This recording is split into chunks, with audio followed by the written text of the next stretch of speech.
and welcome to another episode of Looking for Love in All the Wrong Dust Jackets, a show where three cool friends from college talk to you about romance, whether that's from books, movies, TV shows, maybe even video games. Who knows? My name is Liz. I'm Danny. And I'm Wiggles. And welcome to the show. All right, today we're going to talk about this newer book called Once More with Feeling by Elissa Sussman. But before we get into that, as usual, we got to talk to you about a little bit of a disclaimer, a little bit of a warning here. We are not filtered, meaning we're going to swear, we're going to say whatever crass thing comes to our mind, so just be prepared. And if you're not here for that, you've been warned. It's true. Sorry, but we're not really sorry about it. Okay, before we get into book, though, let's talk about, what you guys been, reading, watching, doing, etc. I haven't been home a lot. I'm sorry. Wiggles, go. You can cut me out and I'll figure something out. I am not the one. I have been dealing with COVID, so I've mostly been reading my eyelids. It's a boring narrative, by the way. Your eyelids are a burning narrative? Yeah. Boring narrative. Boring narrative. Yeah. Sorry. I was like, what? Do your eyes burn? What is happening, Wiggs? No, boring. Sorry. I spent 3 years avoiding it, and then I got a new job and immediately got sick. So, yay. It's real shitty. It is real shitty. Yeah. I haven't been reading as much. I kind of blew my load the last time we talked. Blown your load. I'm sure you did blow your load. You guys know I chose that phrase on purpose. Oh, of course. We know you well. But I have been getting caught up on one of my shows. Been watching Grand Crew on Peacock. So it has Nicole Byer in it, and I just fucking love her. So wherever she's at, I'm like, what you doing? Let me watch it. Fair enough. Remind me of I who watched Nicole Byer Star Wars is. the other day. She's a comedian. I don't know what you'd know her from. Did you watch Brooklyn Nine-Nine? Yes. She was not judge, but she was Trudy's sister. I'll Google She was it. in a couple Continue. episodes. Yeah. I think I've been watching some of my fallback shit that I just stick on when I need to just not, which is always like some sort of procedural or some true crime, depending on the day. Fair enough. So, sorry folks, we don't got anything to suggest to you, except for, a thing or two. That's alright. Shit happens. Life happens. Let's get on to the book. Fuck yeah, let's talk about the book. Oh! Should we talk about the Artha first? Yeah! I have things to say. Well, go for it. Take it away. Okay. So, according to Elissa Sussman's website, she's a writer, a reader, and a pumpkin pie eater. Okay. That's what it says. Okay, I'm just quoting at this point. Okay, I should not be shocked. So she has 3 of their books out right now. Funny You Should Ask, a precursor to Once More with Feeling. I don't know if they're related or not. I don't think so. And then 2 YA novels, Drawn That Way. 3 YA novels. Drawn That Way, Stray, and Burn. So, if you want to check out more, that's where you do it. In a previous career, she used to work for animation studios, keeping everything organized. And so you can find her name on movies like The Croods, Hotel Transylvania, The Princess and the Frog, and Tangled. Nice. Yeah. So she had a whole other life before this whole book writing thing, which is awesome.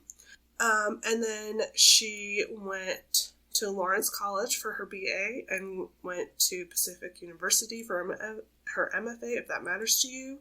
Oh, and in case we say this wrong, again, the frequently asked question is, how do you pronounce your name? Like Melissa with the M, or without the M, or Elissa Milano, Sussman, like to suss someone out, a man. I think that's mostly what I said. Yeah. I said Elissa Sussman. Yeah, but I think Okay. clearly we're not the only people who went, are we going to get this right? True. But yeah, that's what I got on the author. I'm sure there's more stuff out there, but like her website actually shares a lot of information about her, so Awesome. That's cool. Go check out that website. That website is ElissaSussman.com. Perfect. There you go. All right, should we talk about what the whole plot of... Yeah, Danny, tell me a story. I will tell you a story. So basically, it starts out with Katie Rose. She's a pop star. She's got that nasally, stupid singing voice. And she's dating Ryan Leneve, who is one of a boy band. And they're all, happy together, quotation marks and everything. And then she cheats on him with Cal, another guy in the boy band. And he kind of destroys her entire career. And then, all these years later, her best friend gets a hold of Cal, and she has now written a musical that she wrote specifically so that Catherine would be the leading role in it, and he's producing it. And directing it? He's directing it. I apologize. Directing it. And so, they're thrown in together and everything, even though she really hates him. And he's not all that fond of her either. And she's amazing at it. Enemies to lovers. You know how I love enemies to lovers. Let's talk about it. They do have some stuff. They went to theater camp growing up. They're very much theater nerds, so I really enjoy that. So. Yeah, that's probably a good place to put like a little bit of a fair warning if you haven't heard us say this before. We're all theater kids. We all went to college for theater. So you might hear a couple of tangents from this book about theater. Yeah. Yep. Mm-hmm. Definitely going to happen. Mm-hmm. I don't know how to not talk about it with this book. Yeah. Okay. Let's just dive right in then. All right. What we talking about first? So the first thing that I want to talk about, just because it's the premise of the book, right? We're going to get distracted by characters and plot and all that. But this book actually happens in 3 different timelines. Yeah. Correct. The one timeline is when they're at camp, and that one shows up, I think, only 4 or 5 times throughout the entire book. So it's more just like a little break in the book to kind of go way back in time to when they're in high school. Yeah, she's 13 when she's 13? I thought, or was she 16? I think 16? 16. 16. We're going to say Okay. 16. I suck at life. And then the rest of the book is told in the then time. So when she's Katie Rose, our main character, Kathleen Rosenberg, when she's Katie Rose, the pop star dating Ryan Leneve, the super douchey boy band dude. And they go through their relationship and then break up. And the main timeline is the now timeline, which is them putting together this Broadway show and the romance of Kathleen and Cal falling back in love. And none of those timelines are consistent. Like, we aren't going day by day or week by week. No. Like, there's jumping, and so you gotta stay on your toes with this book. But I think that they do a pretty good job of tying little nuggets in to, like, give you an idea of where they are at in the timeline, so it didn't bother me too much. I actually really liked it. I did too.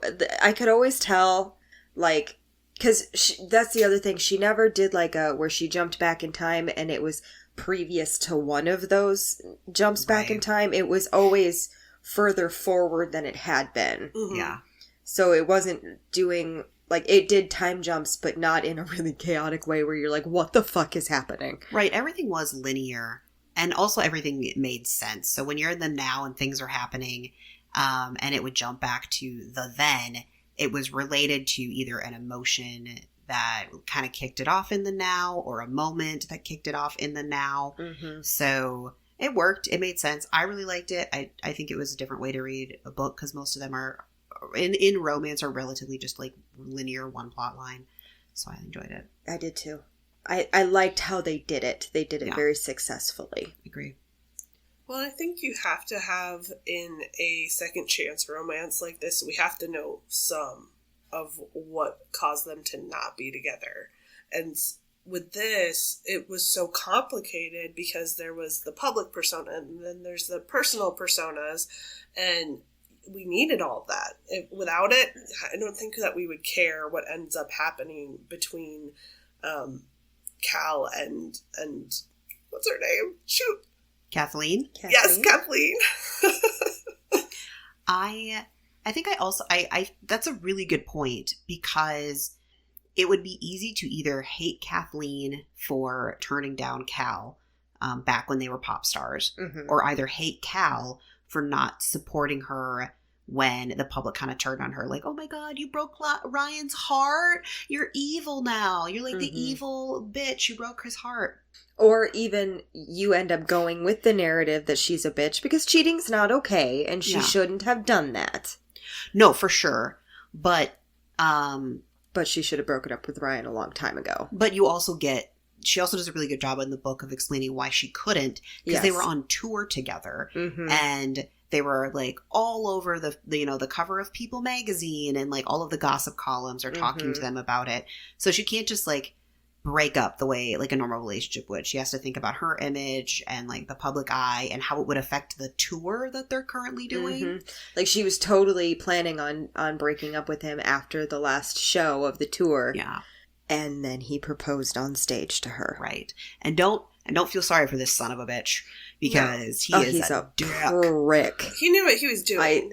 He wasn't I'm in love with Kathleen. It was, I'm going to lock her down.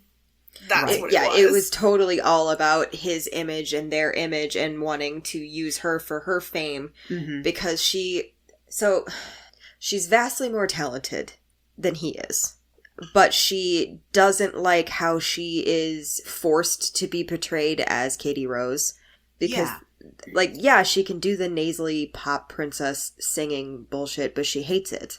Well, I get a lot of... that's just not really how she sings. Yeah, sorry to interrupt you. When I hear the description of Katie Rose versus Kathleen Rosenberg, I think a lot of Kesha.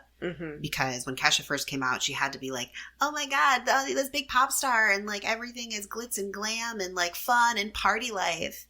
But that was definitely, I mean, I don't want to say definitely because I don't know Kesha personally, but from what I see now, it definitely seems like that was a big persona that she used to sell, herself and her music. Whereas now she doesn't sound like that quite as much. Her music is a little more authentic. So... Well, that's what I get. The story also reminded me a lot of Britney Spears and Justin Timberlake. Oh yeah, I think that must have been a massive influence on this story. I mean, the show and tell is the equivalent of like the Mickey Mouse Club, right?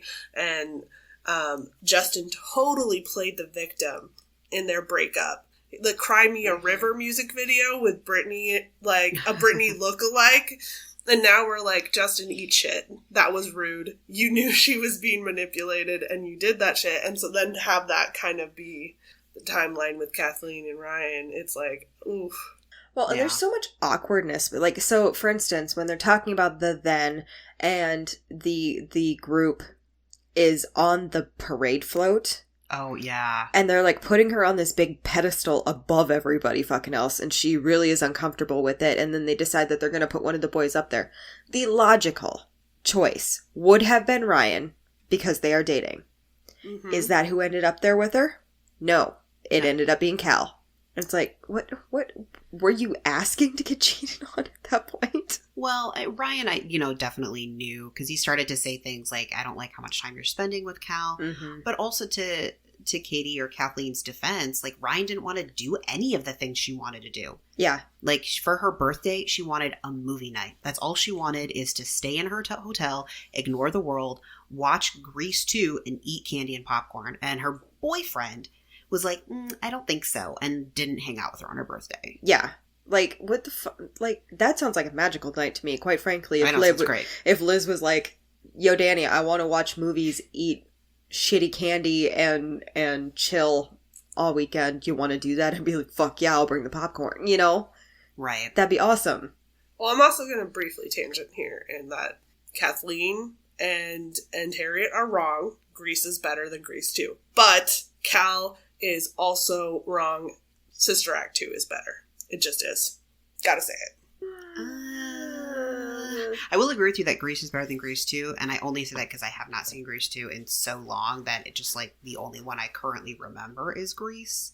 But to say that, I don't know, I mean, Sister Act 2 is good, but Sister Act 1 does have, like, the original story. I don't know, we're tangenting. We gotta get back. Do we, though? Because Yes, because I also have to say, I also like stale candy. I know you do. I do. Yeah. Leave that package open. Let them get a little tougher.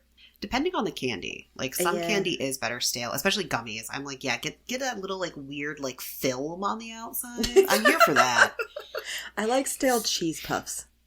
Oh, My yeah. grandma likes stale Yeah. Peeps. Stale Peeps is the way to go. If you're gonna have Peeps, you need to open that package, leave it out for a solid 3 days, and come back. Yeah, agreed. I don't generally eat the Peeps because If they're there, I'll eat them. it's true. But yeah, stale cheese puffs are my jam. Fair enough. I'm here for it. I mean, for all junk food, I am an equal opportunity junk food enthusiast. Mm-hmm. It's true. Also, next day popcorn is better. Oh, hells yeah. Incorrect. I mean, okay, let me say this. Fresh, let's say we're talking about movie theater popcorn from an actual movie theater. Yes. Fresh, like within the first 10 to 15 minutes is the best. Oh, for sure. After that, then you put it aside. I mean, I will still eat it, obviously, until it's gone. But if for some reason you have the willpower to put it aside, it is best the next day. I mean, I've definitely left bags of popcorn sitting on my desk and then eat them the next day. Oh, for sure. And it's amazing. I really need to get more popcorn. I don't eat bagged popcorn. Anyway. Oh, I do. I don't like movie theater popcorn that much. Is it because you don't like the butter they put on it? Yeah. Yeah. There was a movie theater that we went to in Minneapolis when we lived up there that used actual real butter on their movie theater popcorn, and that shit was good. Well, I should say, I like the cheap theaters popcorn. And I like the drive-ins popcorn. It's but I that do not artificial like- butter shit. Yeah. I do not That like I can't the believe it's not Century's popcorn. Butter Yeah. shit. Yeah. No, I feel you. So, getting back to the story. Okay. Well, I was just going to say, I think there is, by the time you get to the point where you know for a fact that Katie cheated on Ryan with Cal, and then you actually, read the scene, did I agree with the choice of cheating? Absolutely not. But also, I didn't feel bad for Ryan. I was like, look, you're a douche. Yeah, same. The only reason she hasn't broken up with you yet is because she is kind of trapped with you until this tour is over. Yeah. Well, that's another thing. I really liked how she built that up because for so much of the book, you don't know what actually happened. No. Like, they tell you in the beginning that, he destroyed her career because, supposedly she cheated on, but they always kind of made it seem like there was something different to it or Yeah. anything. So I was always like, well, did she actually cheat on him or was it like an almost, or just that's what he told the media. yeah. Mhm. And then the more when she was really pissed at Cal too, I was like, well, did he end up saying something that made them think that something happened and then never disputed or anything? Right. I was trying to figure out what happened. And it's like, you get to that point and you're like, oh no, she actually did. But I don't feel bad for Ryan at that point because I watched everything that he's done and I'm like, okay, you're a douche and I don't give a shit. Again, cheating is wrong. Don't be cheating. But, Yeah. Well, Yeah. I think too, she tried to break up with him several times. It wasn't like Yes. this was coming out of nowhere. She tried to break up with him and he wouldn't let her because he understood that their public persona was linked. yeah. And so for him, it wasn't like, I'm trying to be in this relationship because I love you and I'm heartbroken because you cheated on me. It's, I'm frustrated because now I have to come up with a new narrative. And the new narrative he comes up with is, fuck Kathleen. She's the worst. Fuck Katie. She's the worst. She broke my heart and I'm the victim here. Mm-hmm. And in the same time, not only did it ruin her career, but then it also derailed her best friend's career because she was about to start recording a album of songs that her best friend wrote specifically for her. And so she has the horror of that where not only did she mess up hers, but she also messed up her best friend's. Well, and the thing is, her career shouldn't have been messed up by this. Maybe No. would there be a ton of, tabloids and whatever? Yeah. Even with the cheating. But, look at how many people cheat and are, still massively popular. Guess what? Most of your favorite actors and actresses, most of your favorite musicians have cheated at some point. Because they have access to more people going around being like, I love you, right? Like, it's just... Well, and I think the author did a good job, though, of talking about Kathleen's kind of downward spiral after all of that happened, and talking about everybody dropped her. It wasn't just, like, the tabloids were all fucking on her. Her manager dropped her and then became Ryan's manager. Like, she was always kissing his ass anyway. Ugh. Yeah, so... obviously, if she had the right support system, she could have pulled back and, like, it still continued. But it kind of sounded like she didn't even want to be Katie Rose anymore anyway. Yeah. So maybe this was an out for her to just be like, fuck it, I'm done. Yeah. God, her manager sucked, too, because, like, she pushed her to do stuff that was just stupid. She pushed her to do a Christmas album. She wanted her to sing on a Christmas album. She's Jewish. She's Jewish. Yeah. And then was pissed when she was like, okay, fine, I'll be on this holiday album, but I want to sing You're a Mean One, Mr. Grinch. Right. Because it's non-denominational. Right. And they wanted her to sing Oh Holy Night. Yeah, that one's particularly confusing. I was like, excuse me? Right, and then they said, oh, it's non-denominational. And she's like, it's the most. Right. It's the birth of Jesus. That's like... I think the only one that would be more controversial on that front would be like, what child is this? Right, yeah. Or Mary, did you know? Right. Right. Yeah. Like, oh my God. I was just Joy like, to the excuse world? me? Like, what? Right?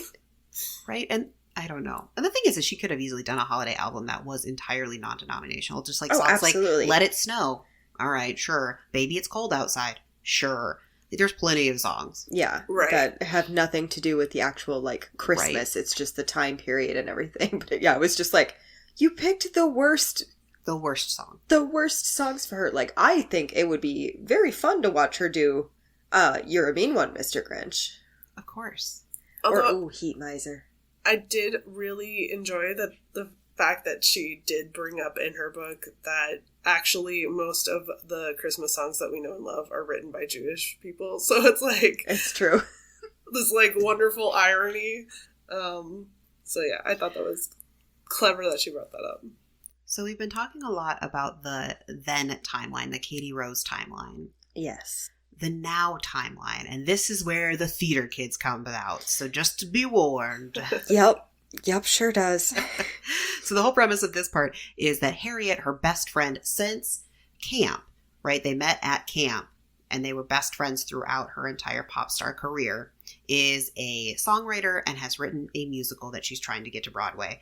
And Kathleen wants to be in it. In fact, not only wants to be in it, Harriet, best friend, wrote her a part. The lead. Wrote her the lead of the show. Part, yeah. I have to say, one thing that bothered me throughout this entire book is I'm frustrated on behalf of Harriet because she wasn't really done justice in this book in general. She was very much treated in the book the way Katie treated her on tour, which is this afterthought thing, right? Where it's like, oh, my best friend wrote this play. Right, and she just keeps getting pushed to the background. But it's particularly frustrating for me as somebody who's worked in this industry for as long as I have, that we have a black playwright focusing on telling a white story. Like, it didn't make sense to me. Like, I get that she was writing it for her best friend who's white and Jewish and wanted to tell that story, and that's great. But, like, there are so few opportunities for black playwrights to get onto a Broadway stage that opportunity would be spent telling the story that's not even her own. It feels like there's some cognitive dissonance there. Well, to be fair, the story that she wrote called Riveted about Rosie the Riveter, which, there were many Rosie the Riveters, we don't know anything about. All we know is that Kathleen's character, Peggy, is one of the Rosie the Riveters in the play. There are supposed to be a couple of them. And her story is supposed to be telling about, she is, correct me if I'm wrong, helping to get money during the war to bring her Jewish family over and Jewish families in general over. Yes. To America? Yes, I believe so. And they mentioned too that like through most of the show, all of them are kind of in the same costume with the Rosie the Riveter until like the last scene, where she branches out and she's in a different costume. Right. So to your point, Wiggles, we don't know that there isn't a variety of people in that, because there are more than one. They talk about Peggy being the lead, but they also talk about there being multiple Rosie the Riveters with different stories. So I don't know if she's the lead or just one of the leads. I agree that we don't know that, but shouldn't we? Like, if there is a woman of color who is one of these Rosie the Riveters, shouldn't we know that? Like, it just... If you're gonna make a person of color an element of your story, you can't just only use that for specific moments. It would be important to Harriet to tell that, to make sure that that story is also included. And so it should be included in the story that we're being told. I just think that it matters. And I didn't like that just seemed to be pushed to the background because it wasn't about Katie, or it wasn't about Kathleen, right? And well, pretty much all the secondary characters are pushed to the background. Yeah. Yeah. There's this gal named Whitney that we see in, I think, grand total of 2 scenes. I like the fact that she shows up to show that Cal has friends, but also... But then like, her who the hell sister are gets you? hurt and she's like, bye. Right. Yeah. Who the hell are you? Why are you here? And Jennifer, her fate's grisly. She, like, fucks up her arm and her leg on this. Yeah, she breaks her elbow and her leg Oh, on the God. set. Yeah. That would just be heartbreaking. Like, you're an understudy for the lead on a Broadway show, which means you are going to get time Mm-hmm. playing that role as the lead on the Broadway show, and then you hurt yourself traumatically before ever getting to open. Mm-hmm. And they were already on, like, they were set up for Broadway. Was it, or the... They were in previews. They were in previews. They were in previews yeah. in Rhode Island. Yeah. And then we also have Rachel, Bitch McGee, Ugh. who... her whole character is supposed to be the classic mean girl. And they knew her from camp, and she got kicked out because she was drinking vodka. And then Kathleen got her role in the, like, end of the camp Showcase. case. And then she shows up again, and she just kind of fucks with Kathleen. Yeah, Like- claiming that she's fucking Cal. And she's fucking one of the old producer Yeah. gentlemen. Who she calls Stadler and Waldorf through the entire book, and I laughed hysterically at that. It gave me the perfect fucking, like, image. I was like, oh, I know these guys now. Yep, I exactly, understand. exactly. And then she says it at one point to Cal, and he's like, "Who? What?" And she's like, "Our producers." And he's like, "Did you just call them Muppets?" And I'm like, Yeah. and Sure. he says that he can't unsee it now. It's all he can ever think of when he looks at them. I'm like, yep, because it's a very specific type of man, and you know exactly who they are. Oh, yeah, for sure. So, and even I guess the producers are technically, these secondary characters that I don't think ever speak. Maybe there's one written line. So the story's very focused on just Kathleen and Cal. And not even really Cal. He's almost It's relegated very- as well. It's yeah, really it is about very Kathleen. Kathleen-centered. I mean, honestly, yeah, the story of Kathleen kind of, like, getting her comeback is almost more important than the romance. Yeah. Yeah. Well, I mean, look, I think it was like, I would have to look at what page it was on, but it was like 70, 80 pages in before you were ever like, so are Cal and Kathleen going to be the couple? Like, is that where this is going? Yeah. Because the beginning of it was a big old pity party for Kathleen. Yeah. Not Well, that she and doesn't deserve it, but... Oh, yeah, no, she does. But, and then also, like, because you don't really realize at first that it is Cal and her that are going to be the, like, main couple, whatever. And they're talking about, Kathleen and Ryan, and I'm like, I can't support this. He can go fuck himself. Like, don't like it. Hates it. And then they start talking up Cal because they have all these interests together, and they like to go to museums and that kind of stuff. And I'm like, oh, okay, I see what's happening here. My initial worry when we were first reading this was this Kathleen character feels a little bit too much like Rachel Berry from Glee. And I was just like, am I going to hate her this entire book, or is she going to buck up? Like, where are we going with this? I was not impressed. I end up feeling more sympathy for her as we go along, but I do think it's interesting, and this is one of the things I do like about the book, is that almost the beginning of the narrative of what we get to see about her is kind of like that paparazzi narrative throughout, right? It's that we slowly get to uncover the real Kathleen and find out, like, who she actually is as a person. But I think to a certain extent, she is, whether or not she intended to or not, internalized all of that hate that was thrown at her and started to believe that that is the person who she is. And so when we're introduced to her as a character at the beginning of the book, that's the person we get to see. Well, and it's also, you kind of watch her journey from being a self-centered teenager who wants to be the star of everything to kind of growing up and having to, after the whole Katie Rose debacle, having to discover who she actually is, because she's not in touch with that after so long anyway. She doesn't really know who she is to a degree. You know what I mean? Well, there's definitely like I said the word comeback because it was relating to, you know, her comeback to media and spotlight and entertainment, but also there's a massive comeback of just like her becoming almost herself or whoever she wants to be again, because she is spending all of her time after Katie Rose just kind of like being alone and sequestering every once in a while, teaching like kids how to do dance. Yeah. You know, having little dance classes in her house. But, you know, she's really just kind of shut everything out. And this show is not only her coming back to acting and singing and dancing, it's her coming back to, you know, trying to find a life for herself. Exactly. Yeah, she spends all her time in her house with her cat. Yeah. Well, we're shown time and time again that her MO is running away. Like, we're shown at the beginning all the way up until, like, at the end when she suddenly is like, I'm going to tell him I love him, right? Like, she just runs away whenever things get too hard. And she got lucky a few times in her career, and that luck builds.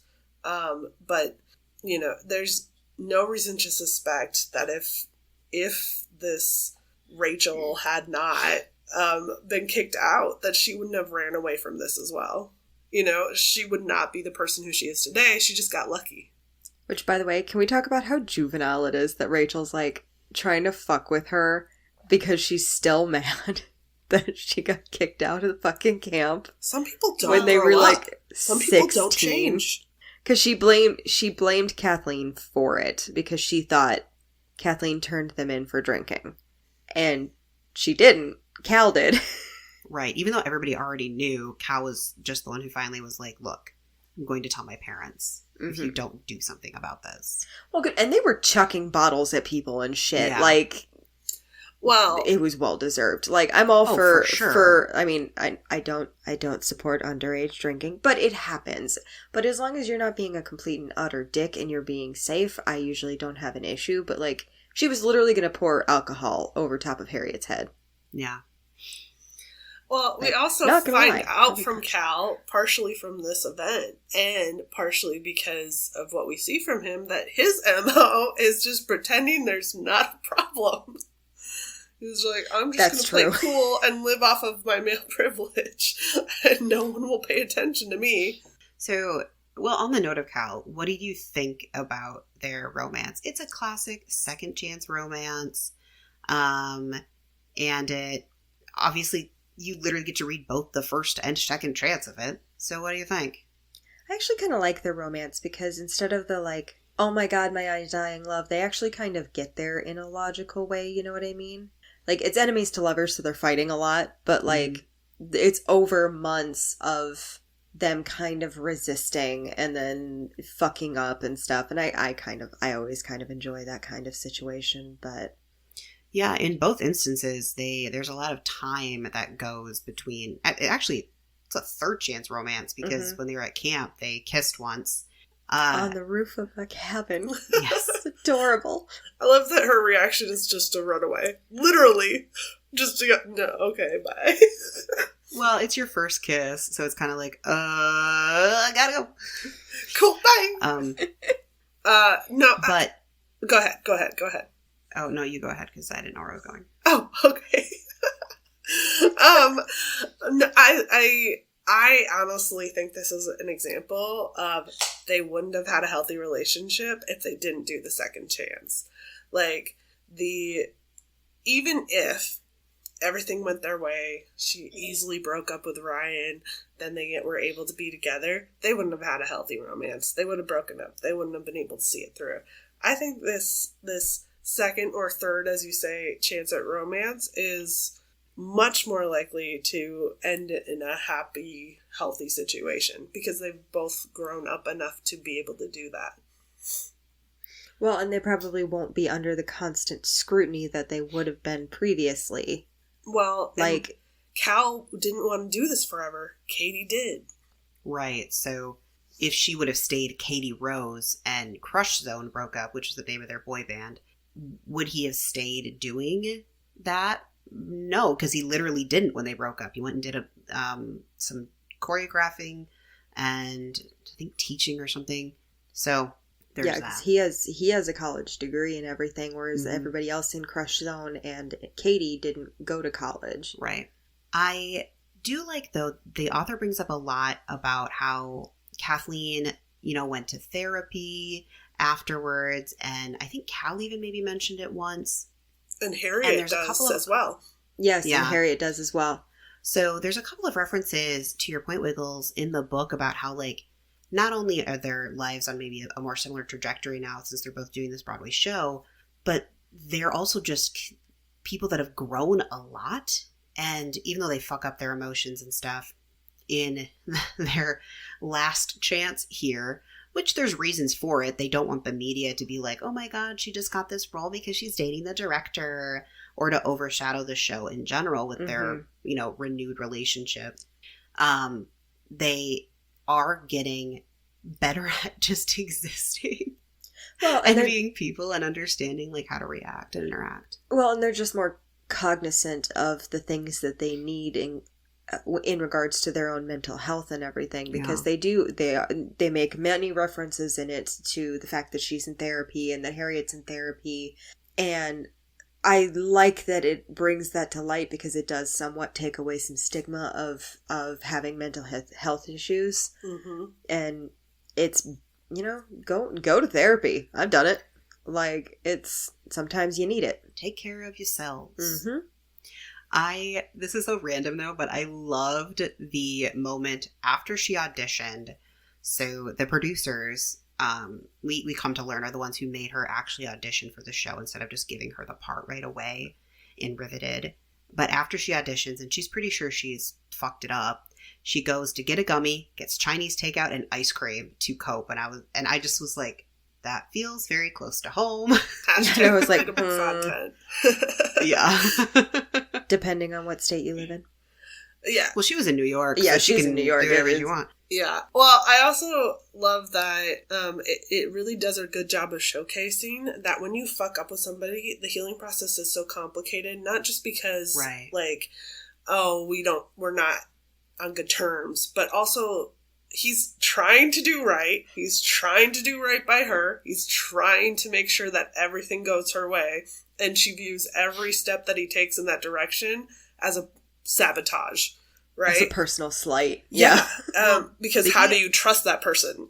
Exactly. And that's something that they do have to deal with, is they have to have that actual apology, even though it lasts for like a second. But they both need to apologize to each other for how things ended when they were in their 20s. And I'm glad that we do get that apology in the book. Yeah. I don't think absolutely. I could justify them getting back together without it. It's so pivotal. And the thing, though, that I think Cal had to learn, that it doesn't really come up in the book, but like he never just like talks to her until that point. Like everything up until then, all the things that she views as this slight that he is doing, like having her sing Memory at the audition, just having her be like, oh, and now sing this song for me, which you don't do. No, that is not a thing that happens in theater auditions. I didn't even audition for them. I did tech, and I know that doesn't happen at auditions. Maybe it does happen in some shows. I don't know. I've never been to Broadway, but you know, all of those things that he did, and even leading her on to think that Rachel was actually dating him. Like, she called him out and said, "What the fuck is this bitch doing?" And he just never corrected her. And finally at the end, during that apology, he learned to just talk to her. Mm-hmm. And as it turns out, Rachel's kind of stalking him. She Right. gets like feely with him at every like party or whatever that the producers throw or whatever. He's constantly hiding from her. So here's the thing though, like, I know people who have to do things like that. It's Like, hide from other people at parties and shit. Yes. Yeah. There are a lot of people who are inappropriate in the theater industry and entertainment industry in general. Yeah. It's pretty gross. Pretty gross. It is, yeah. Just because we're a touchy-feely people does not mean it gets to happen to everybody and anybody. Mm-hmm. Or all the time. Well, and if you've never been in the entertainment industry, if you've never been in theater, one of the things that maybe will help you understand this book a little bit better is that there is a perceived culture of acceptance where things that are not appropriate in any other job are deemed appropriate in theater, regardless of whether you're on the technical producing side of it or if you're on the performance side of it. It doesn't matter. And so a lot of things that happen are wildly inappropriate. For instance, would you be grabbing your boss's butt at a normal job, at a 9 to 5? No, you would not. Absolutely not. But that's just something that's seen as like, oh, they're good friends, so it's okay. And to an extent, it is. It's this weird, undefinable line. Totally. And because of that, some of the worst abuses happen in this industry. Because yes, where do you draw the line from? I'm being friendly, and in theater, we're just more touchy-feely, and that's the acceptable culture, to I'm being inappropriate. I'm crossing a line. Yeah. And a lot of people struggle with it. They do, and also with the fact that when you do theater together, you spend an ass ton of time together. Yes. It is constant. And so a lot of times you don't have time for anybody else, so those are your friends now. Even if if that had not been in your intention, those are your friends now because you're just with them all the time. Do I have some of my best friends in the entire world because of it? Absolutely. Do you also find yourself working with people that you cannot stand, but just put a smile on anyway? Yes, also that. Sure have done that. Well, you see that with Cal and the band too, right? Like he only really gets along with 3 of them, and it's like, it doesn't matter if you don't like them. You're going to go up there and you're going to all dance and sing together. Well, and it's not even just Cal. Like, the entire band kind of just like goes off and never talks to each other again after they break up. Yeah. Like, I think that's true for like Mason a lot of boy bands, though, isn't it? Like real life boy bands that they were put together by force, not by choice. Right. Yeah. Yeah. The only one that seems to stick together is Mason and I think it's LC, because they're in a relationship with each other. But yeah. Yeah. And I think Cal talks to them occasionally, but not even really like friends, you know, like. And Ryan just gets douchier as he gets older, so there's that. That's true. Yeah. Mm-hmm. And none of them like him. They all think he's... Well, because he thinks he's better than everybody else in that band. He seems to think that he's better than everybody. Yeah. Because he shows up after the opening night, the Broadway opening night of Riveted, and like is trying to get this forced photo op with Kathleen to, like, I don't know, have this like, oh, they've forgiven each other and they're friends now, and get like back in the media and use it to get more attention and I think get a movie deal signed. Mm-hmm. Ugh, he just makes my skin crawl. Oh god, he makes my skin crawl so much. And she like goes to have a drink with him because she's trying to like, you know, move on and everything. And so I think she's kind of looking for like some sort of closure, but she's also not dumb enough to let that to put her guard down at all when it comes to him, because he's a dick. He's a total dick. And that proposal was total manipulation. He knew shit was happening. Heaven Oh, forbid, no, for sure.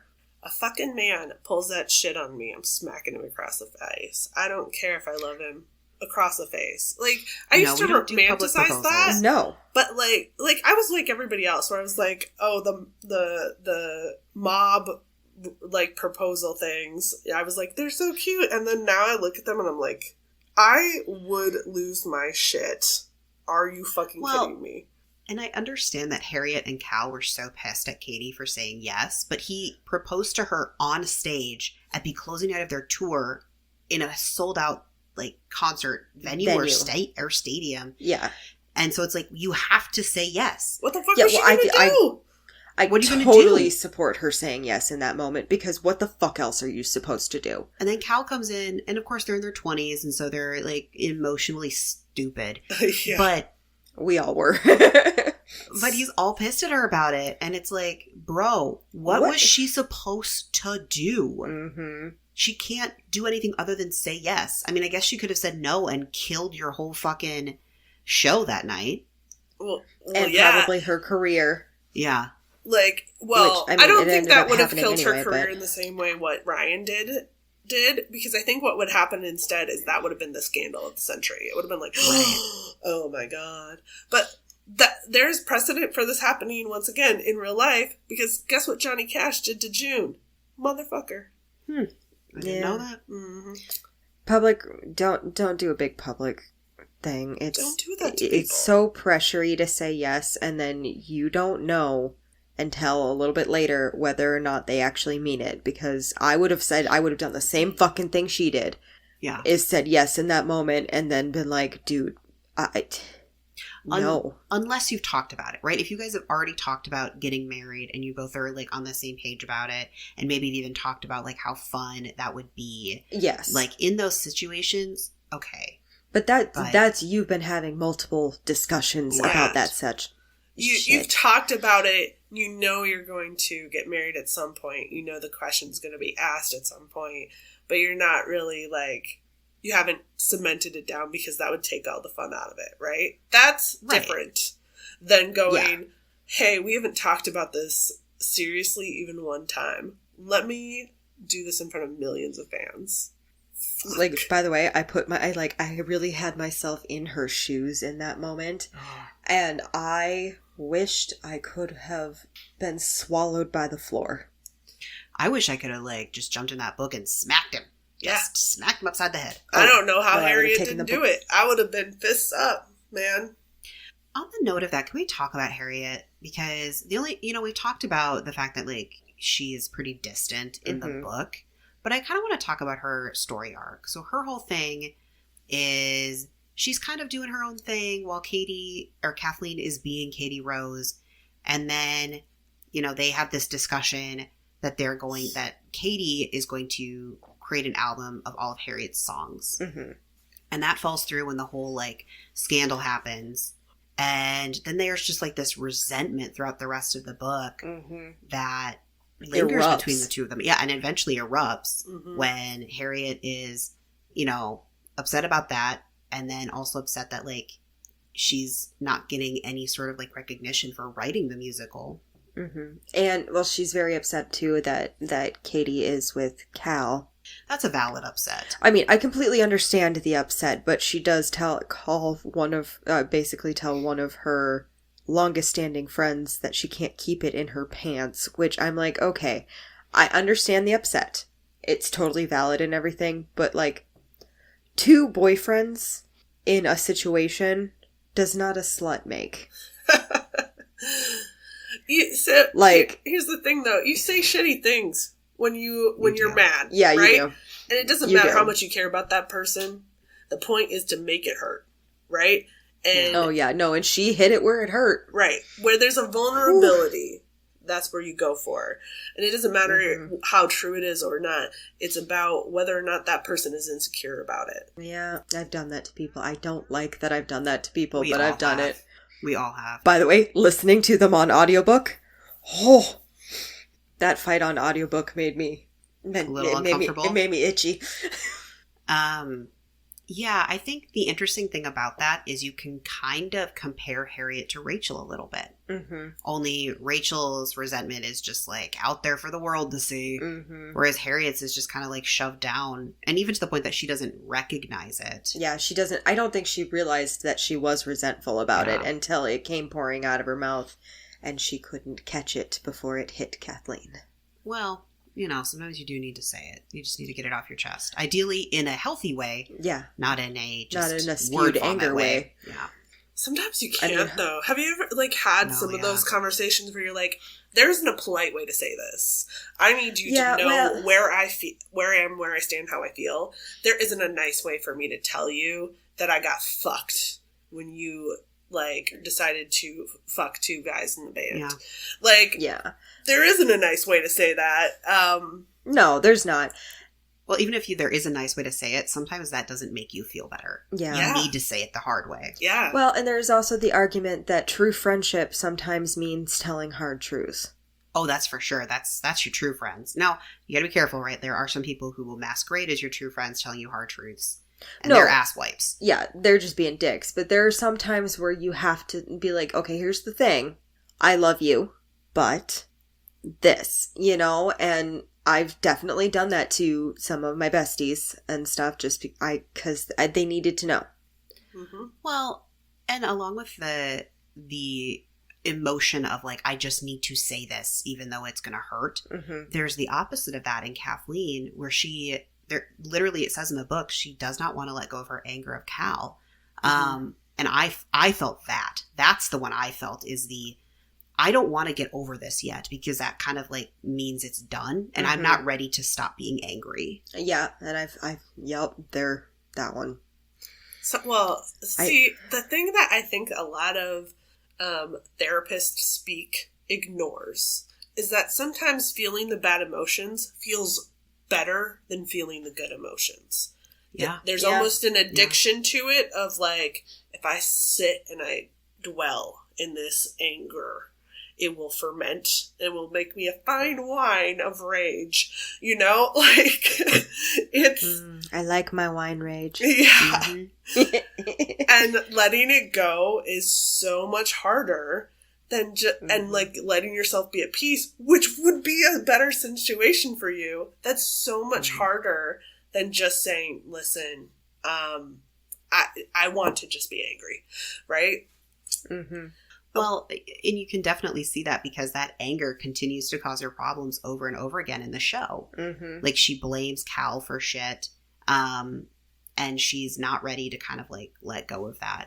But then she slowly starts to, and I love the way that it's written in this book that it doesn't just happen like a switch.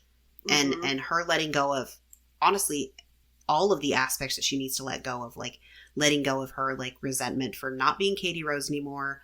And her fear of the media just kind of slowly goes away. Mm-hmm. The karaoke scene. Yeah, oh my god, I love the karaoke scene. Mm-hmm. She busts out one of Katie Rose's songs, but sings it how she, as Kathleen, would actually want to sing it if she had been allowed to back then. And it's so much better, and it's oh, that makes me so happy. And for one of the songs, she pulls Cal up on stage and actually has them both do one of the Crush Zone songs. Mm-hmm. And that just felt very cathartic to me of her just being you know what? It's time to stop holding on to something that's hurting me and let's use that to push the sales of the show. Let's use it for something good. Mm-hmm. Absolutely. And yeah, it was little chunks of her got chipped. This sounds like it's a bad way, but in a good way. Little chunks of her got chipped away, and it's little chunks of the resentment and the anger throughout the years and stuff gets chipped away as she's in the process of doing this show and everything, and getting to know Cal for who he actually was. Now, she knew him well back then, but everybody changes over those years and stuff. And the same thing with Harriet. She kind of Harriet's her best friend, but I also feel they kind of needed to relearn each other a little bit. Oh, for sure. You know? Well, and if you're not relearning your friendships, especially if they're long term, then you're just living in a bubble where you are still the people you were before, And then that's just a facade, right? That means that's just a costume that you put on where you pretend to be 25 again. And it's like, that's not healthy either. Sometimes people have to grow and change. Well, yes, yeah. Absolutely. And ain't nobody want to be 25 again. No. No. This is a tangent, but I gotta say this, at least for us three. I read an article once when I was in my early 20s that statistically, based on the surveys they did and whatever, the worst years of your life are right around 24. Mm-hmm. Dude. I can see that. Absolutely. Personal tag. Now, obviously, every single person has a bunch of factors there. But and like, has their own life experiences and everything. But statistically, it's right around 24 is going to be like probably the worst years of your life. Yeah, I could see that. I'm not going to lie. Like, when my 20s were happening, there was a lot of like, this is going to be these are the best times of my life, blah, blah, blah. And I truly believe that with my whole chest and both titties. I was wrong. I was very much wrong. Oh yeah, 30s is way better than 20s. 30s is so much better. Oh my god, 30s is great. Now, did I meet some of my greatest friends at that time period? Oh, yeah. Yes, absolutely. Hi, bitches. I love you. And then you just like put your hooks in them and you don't let them go. Yes, that is exactly what happened. Actually, what more realistically for our group of friends, what happened is a bunch of extroverts said, "Hi, Danny, you're ours now," and adopted me. That's how we all got here. Let's be real. That's true. No one in this group of this three. This is the introvert podcast. Yes, this is the introvert podcast. I'm going to call back. We're a group of three, you see. And as a group of three. Oh god, that's a callback. Literally, by the time this comes out, that'll be like 20 episodes ago. True. No one's going to get the joke. But we're all very introverted, and so we had to have extroverts be like, "Get out your house. Get out it now. We're having a party." And we're like, "Oh, that sounds like a lot of work." It sounds like so much peopling. But my couch, and I already have wine here. Ooh. I have to take the wine that's here to where you are. And the cat's at home. Like, he's so snuggly. I could just put Lord of the Rings on and get wine drunk in my house. One of the shows that I'm in love with, it's now ended, but is the show Ted Lasso, right? And one of the main things in that show is he keeps telling people, be a goldfish. And the point of that is to say, well, see, you can't stay angry if you have a 3-second memory. So the things I liked about this is that is really great for those little moment things. But when you're dealing with two people who have harmed each other, what you're going to run into is that you can't be a goldfish if the other person isn't going to be a goldfish.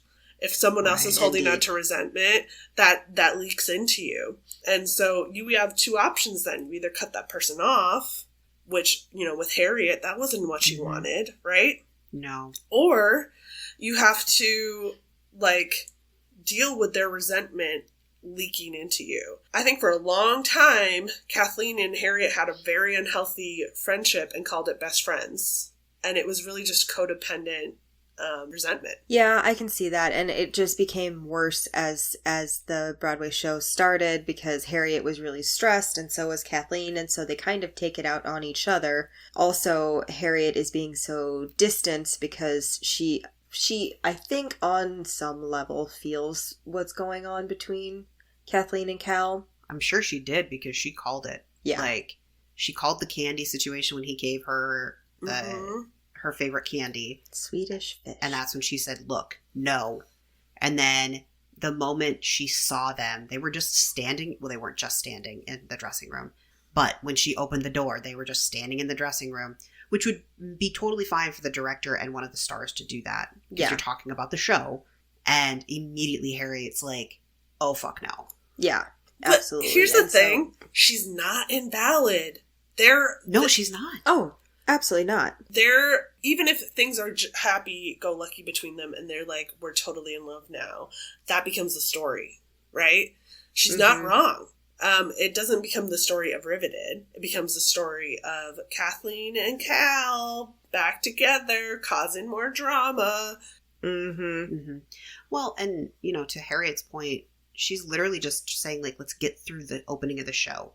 You know, it's not, you can never date him. It's like, for the sake of the show, don't do this right now. Yeah, can we have the focus of the show be the fucking show? Well, and she knows her friend well enough to know that she will fuck this up. And she does. Now, does she do it in reaction to Harriet? Yes. But, like, if she stood her ground and said, listen, I'm in love with him. I don't want to break up with him. Like, Harriet would have heard her out. But she's a coward a little bit in this story. Oh, not a little bit. Like, definitely a lot of it. Yeah. Because when they start getting together, Harriet had already told her no. And then Cal is like, well, we're together. Let's just say it. We'll deal with the aftermath, but at the very least, let's just, like, own it. And she's like, no, we can't. Mm-hmm. And so she's trying to live in this whole, like, let's make Cal happy and be with him, but let's also make Harriet happy and not to be with him. Right. It's like, no, that's going to blow up in your face. Say, you can't make both of them happy.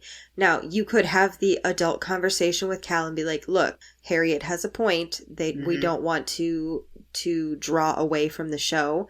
And yeah, let's wait to show this publicly until maybe a couple weeks after the opening of the show. But she didn't have the logical conversation, the adult conversation. She just fucked everything up. Well, she also, like, even in her interaction with Cal, he makes it really clear he's all in, and she's still like, oh, I don't think I can do that. She bails out twice on him when he says, I love you first, and she's like, I'm gonna pretend to sleep. Like, girl. He's not blind. Right, like, and that's not to say that if somebody says, I love you first, that you are then required to say it back. But, like, absolutely you can't not. Ignore it. Yeah, you can't pretend you didn't hear it. You gotta acknowledge it. You gotta acknowledge it and be like, okay, thank you. I'm not quite there yet. But I appreciate you saying it. Exactly. Like, does it feel awkward? Yes. But, like, you can't just be like, cool. Check you later, Gator. Yeah.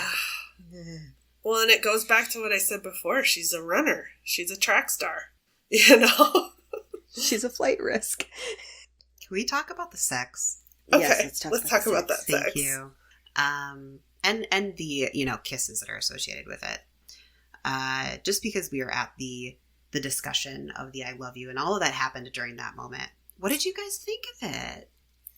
I really liked the second chance, or the third chance, if you want to go with that. I thought that was hot. Yeah, it was. Well, how many times do we read in romance books, it's all about the male being more dominant? And don't get me wrong, I do like that. Mm-hmm. But it was nice to read in a book where he's like, no, you direct me. I was like, oh boy. Yeah, I know. When he said it, I was like, oh, sir. Well, and she even says, like, in her head, she's like, wow, that was really fucking hot. And we're like, yes, it really was. Yes, it was. Oh my God. And the last line, when they were, like, about ready to be done, and she's like, I will ruin you. And he's like, yes. Do it. Oh.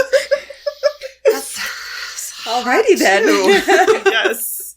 Oh my gosh. Okay. I was, like, cleaning and listening to the audiobook and had to be like, just, like, sat down for a couple minutes, like, just need to have a little sit down while we listen to that. Just gonna listen to this quietly for a minute. Well, I also liked that when they realized they didn't have a condom, he was like, I can improvise. Don't worry. like, I got this. That was pretty funny. Before they got to her apartment, you know? Yeah, and by improvise, she means, you know, going downstairs, going down on her. Not, you know, grabbing the sandwich baggie or something. Yeah, don't improvise birth control, kids. That's not never do that. That's not a thing that we do. That's not okay. Stop. And the pull-out method does not work.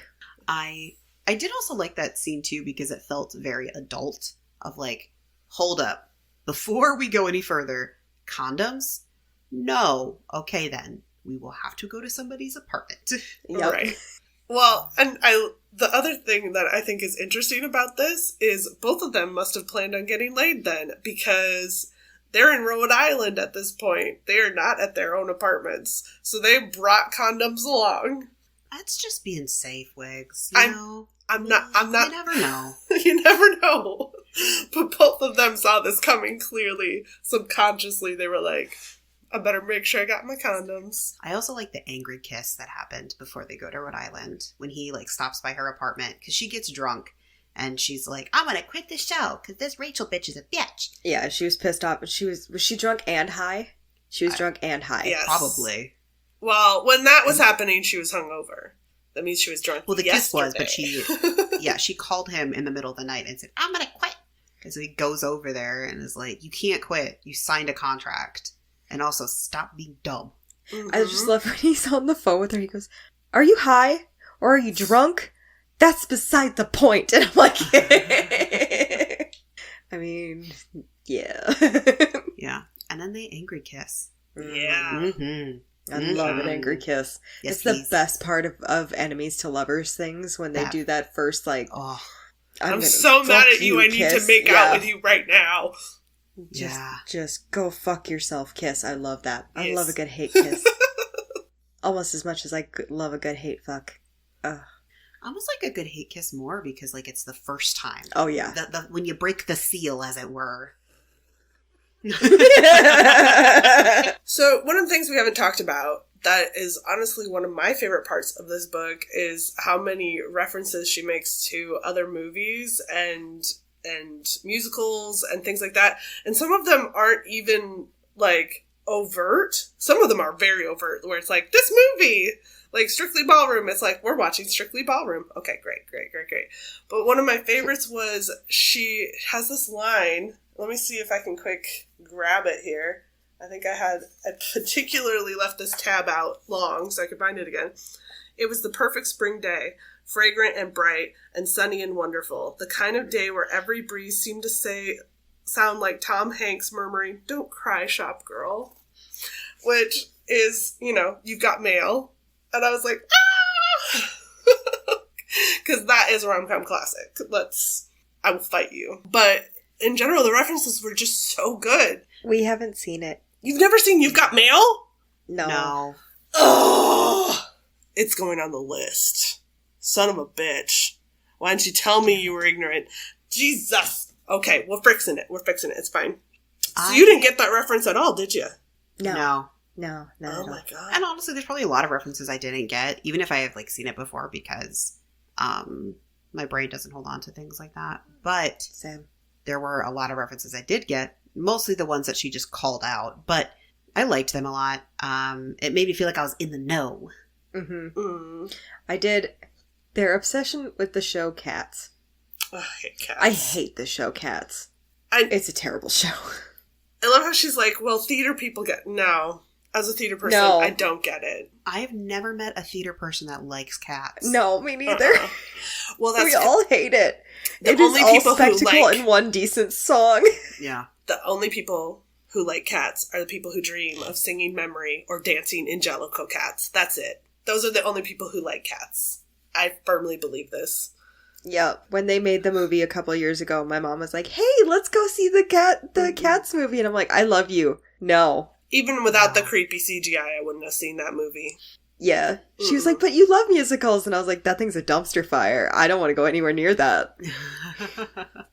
I will say, though, like anything we say, if you like it and we're shitting on it, that's fine. Like what you like, whatever. Yeah. You do you, boo. I'm still gonna like what I like, and Yeah. I hope you like what you like. Don't take our criticisms as your thought process. That's not what we're wanting here.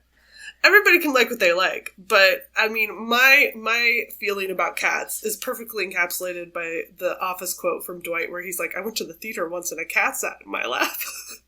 Never mind again. Yes. I do not do interactive theater. No. I don't like it. Never have.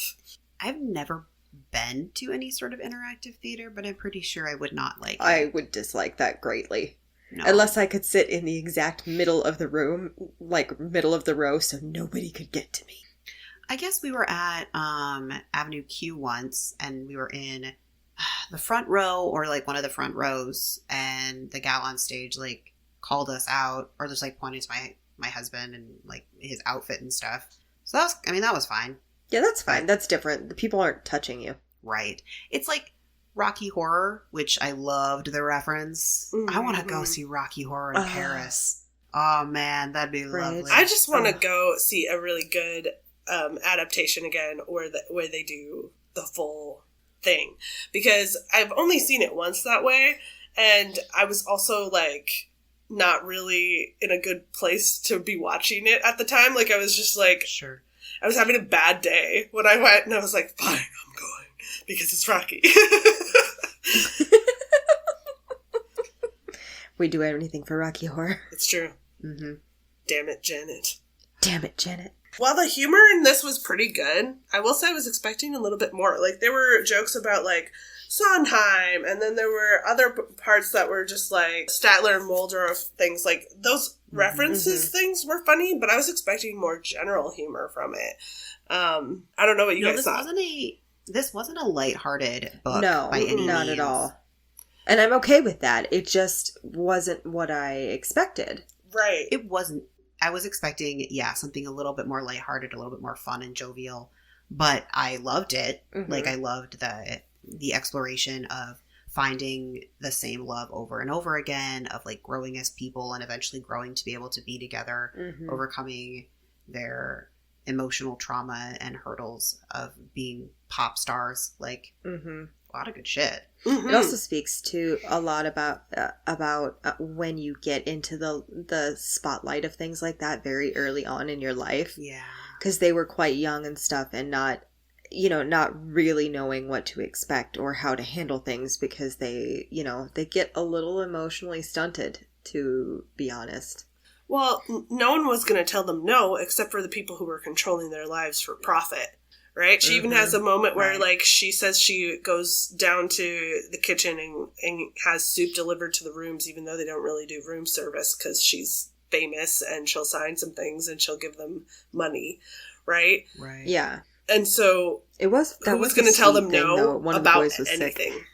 Yeah, well, and she also talks about she doesn't have a good relationship with her parents. So Yeah. they never supported her in any of this. So she was just fucking on her own, with Yeah. the only adult supervision being her shitty manager, who is very clearly just trying to use her. Yes, for money. absolutely. I hate her manager. Well, She's a yeah. cunt. I think the scene where Cal and Kathleen are commiserating over their camp experience, and the title of the book, The Once More with Feeling, comes up because their teacher at the camp would like smack her in the back of the legs and make them do it again and say, do it this time with feeling, right? Mhm. I think that's really one of the most understated but important scenes in the storytelling, because we get to see the establishment of Kathleen going, well, this is what I have to do to be famous.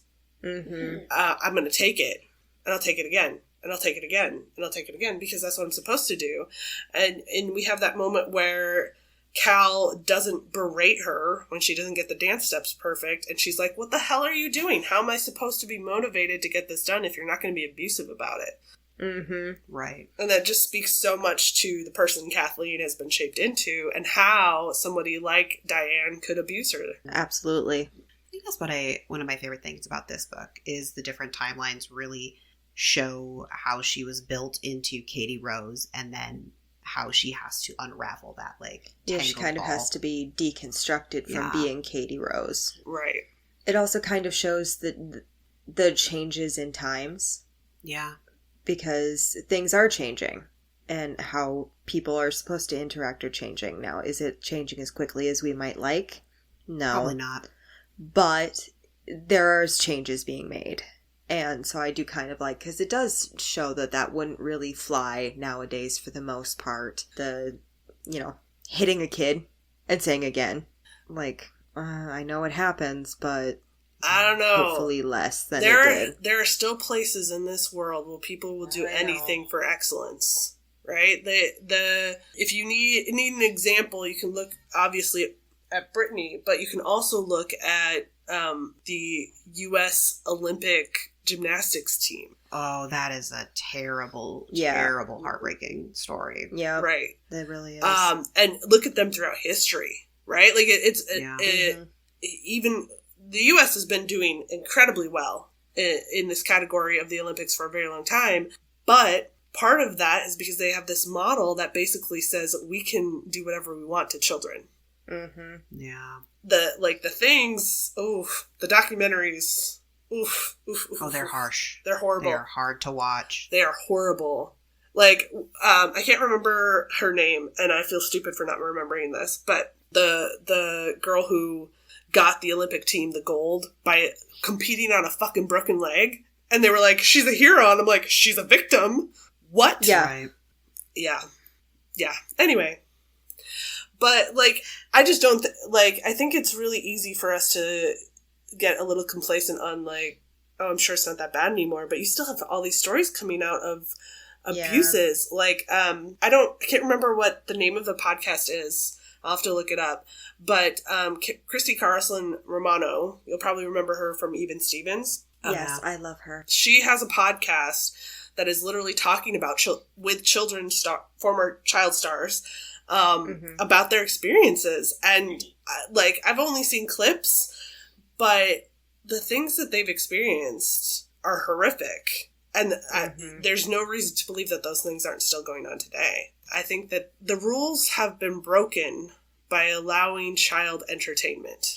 And because they're already broken, people just break them even further. Yeah. Sorry, that's a dark note to land on. You know what? Okay, I'm gonna transition us to something I do want to talk about that wasn't in the book. I was expecting more theater lingo and more theater conversation. You know what I mean? If I'm talking about a show, it doesn't really matter. Terms like upstage, downstage, center stage, they come up, right? Yeah, fly system, that kind of thing. Yeah. I'm sure that was purposefully left out, though, so that didn't alienate any readers. I could see that, yeah. But at the same time, she's making references that you have to have watched a movie from the 90s to understand. So... I suppose, but, like, yeah. Even the occasional one, like, to call places and say thank you 5 or whatever. Right. Yeah, just something like that. But also, like, it's never really... There's a little bit of, like... If you don't know theater, probably don't catch why it's weird. But there's a few moments where it's like... It doesn't quite make sense. Like, why is Kathleen off stage watching her understudy perform? Cal is convinced it's her up there. Yeah, why didn't the director know that that the understudy was on stage and not Kathleen? It doesn't make a lot of sense.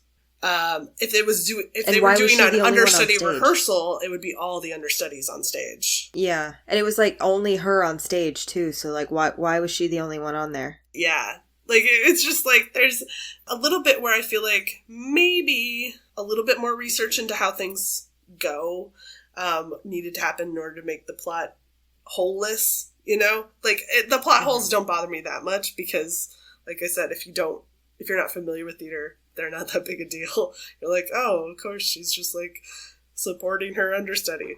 No, that's not how that works. I guess I just assumed that conveyor belt, because it doesn't live, I assume it doesn't live on stage, was in the wings, and her understudy was just practicing the dance on it. No. And somebody accidentally tripped it on. No, they were on stage. That was how I interpreted it. They were on stage. Yeah, I know it was on stage. And here's the other thing. You don't have a tech back there to turn that bitch off?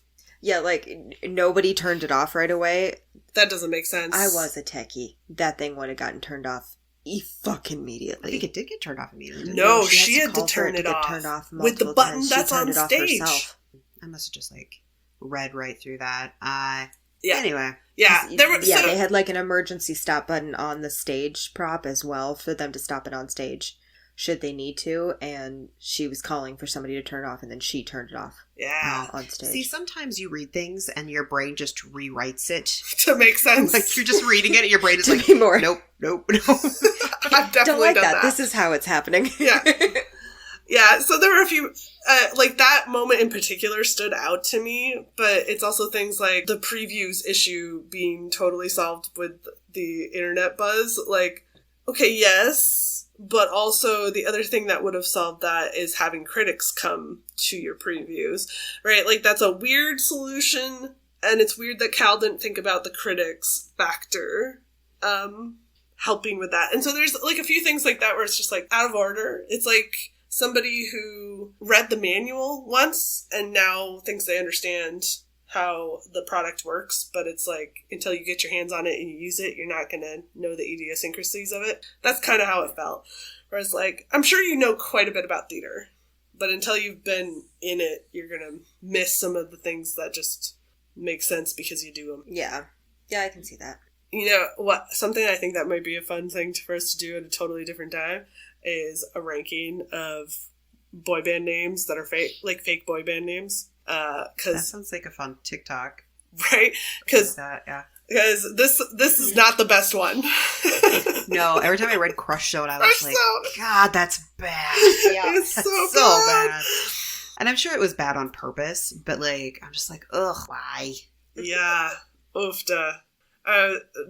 It was just believable enough where I was like, yeah, I could see someone making that. Yeah. I mean, if 98 Degrees can make it, Shut up. I liked 98 Degrees. you gotta admit that name's dumb. But All right, folks, that brings us to the end of Once More with Feeling.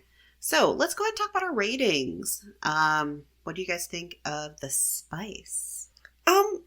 It had a it bit, wasn't. but it was a lot pushed to the end. So I think Yeah. a 2 is where I'm at. Yeah, I was going 2 or 2.5. I was also, I'm thinking 2.5 is where I land. Yeah. Yeah. I could be convinced to a 2.5 because it was good when it was there. Yes, Right. it was well written, just not plentiful. Mm-hmm. 2.5 it is. What about the romance then? I actually really liked the romance. The 3.5, I think I'm going. Ooh, that's a high rating for you, Danny. I know. I'm also going to go with a 3.5. Okay, I'm not just copying you, but I literally am also going to go with 3.5. I was like, it's definitely more than a 3, but is it a 4? And I couldn't Yeah. convince myself it was a 4. I can't convince No. myself to go all the way to the 4, Yeah. but I do like their relationship, Yeah. and so that's why I'm going for the 3.5. I think we'd need to see a few months after she finally says I love you, see how they're doing then in order for me to be convinced of the 4. Yeah, Yeah, same. if there was a solid epilogue Mhm. that told me, like, oh, that was cute. Okay, maybe a Mhm. 4. Mm-hmm. And What not about that she your ran overall away rating? again. Oh, yeah, now that she ran away. What about your overall rating? I went with a 4. I really liked this book. I also went with a 4. God, we are in consensus mode. 4. I really liked this book, and I don't think it's because of the theater references. No, I don't think so loved either. them, but I think I would have liked this book if I wasn't a theater person and I didn't Yeah. understand, or I didn't have as much nostalgia connected to it. Yeah. Mhm. I mean, granted, it does have a lot of nostalgia connected Oh, to yeah. it, but When she was auditioning, I was just like, oh no, stop, it hurts my brain. I feel things. Wow, so that's good. We agree. How nice. How What about your rare. I know, how rare. What about your recommendations? I don't know any books that are like this one, What so about shows or movies? I was gonna go with Glee. No, I mean, that's fair. Glee, it's very theatery. I have 2. So I would recommend Book Lovers by Emily Henry. And the reason is it's also got a Rivals to Lovers kind of semi-forced proximity situation. But instead of theater, it's a literary agent or a book agent and a editor. And the main female character has to come to a lot of emotional growth throughout the book. And then for show, I would say Smash, which I haven't seen in a long time, but it gives me a lot of Smash vibes. Though that one was not like a happy situation. There's a lot of drama and a lot of shit happening. The movie I want to recommend is Music and Lyrics. Oh yeah, Yeah, it's super fun. I love it. Even to this day, it's got Drew Barrymore and Hugh Grant, and they have to come together to write a hit song for a pop star. And so it's a lot of the industry kind of stuff. It's a really good, just like hour, 45 or however long that movie is, of just fun. The drama is really not the drama, and it's fun. So yeah. All right, folks, let's wrap her up here. So if you like this episode, please find us out on the socials at Wrong Dust Jackets on TikTok, Facebook, and Instagram, or Wrong Jackets on Twitter. Or you can find our website at wrongdustjackets.com. We'd love it if you left us a review, 5 stars if you're feeling super generous. And we will see you in the next episode. Bye now. Bye.